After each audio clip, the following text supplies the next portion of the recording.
ఖచ్చితంగా రాయబడింది. నువ్వు నీ సొత్తు కాదు, నేను విలువబెట్టి కొనబడ్డాను, నిన్ను కొనుక్కున్నాను నిన్ను అంటున్నారు క్రీస్తు వారు.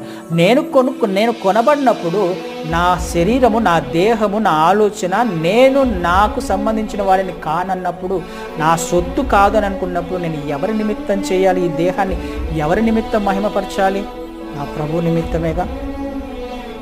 దేహముతో ప్రభువును మహిమపరచాలి, ఇది కోరుకుంటున్నాను. దేవునికి ఎక్కడ అవమానకరమైన ఆలోచనలు, క్రియలు, తలంపులు వస్తూ ఉన్నాయో మనము వెంటనే రోషము కలగాలి, మనలో మండాలి మన జీవితాలు. అయ్యో, ఏ విధంగా చేశాను ఈ తప్పు, ఏ విధంగా ఇలా మాట్లాడాను, ఏ విధంగా అసమాధానంతో ఉన్నాను, ఏ విధంగా క్షమించలేకపోతున్నాను నేను. ఇది రావాలి నాలో నుంచి. సమాధాన పడడానికి ప్రయత్నం చేయాలి.